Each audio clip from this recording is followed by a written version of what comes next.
ఓ సందర్భంలో సీఎం రేవంత్ రెడ్డి అయితే మాత్రం ఈసారి నేను ఢిల్లీ వెళ్ళేది వేరే కార్యక్రమాల గురించి, కొన్ని పర్సనల్ కార్యక్రమాల నుంచి తప్ప మంత్రివర్గ విస్తరణ గురించి అయితే కాదు. ఇప్పటికే కొన్ని మీడియా సంస్థలు మంత్రివర్గ విస్తరణ గురించి ప్రకటిస్తున్నాయి. ఏ ఏ శాఖ, ఏ ఏ మంత్రి ఎవరు ఉండబోతున్నారని కూడా వార్తలు కూడా ఇచ్చాయి. ఇది మాత్రం ఆ విషయం అయితే కాదు. నా పరిధిలో లేదు.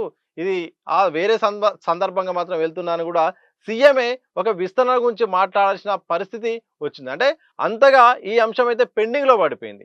చాలా కారణాలున్నాయి. ఎందుకంటే కాంగ్రెస్ పార్టీలో ఆశావాళ్ళు చాలామందున్నారు.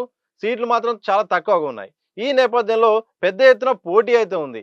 ఇటు ఈ పోటీలో ఎవరెవరికి వస్తదనేది కూడా ఉత్కంఠగా ఉంది. ఇప్పటికే నల్గొండ నుండైతే కోమటిరెడ్డి వెంకటరెడ్డి తమ్ముడైతే రాజగోపాల్ రెడ్డి మంత్రి మండలి కోసం మంత్రి పదవి కోసం ఆశిస్తున్నారు. అక్కడ నుండి పద్మావతి రెడ్డి గారు ఆశిస్తున్నారు. ఇక నిజామాబాద్ నుండి అయితే మాజీ మంత్రి అలాగే సీనియర్ కాంగ్రెస్ నాయకులు సుదర్శన్ రెడ్డి గారు కూడా ఆశిస్తున్నారు.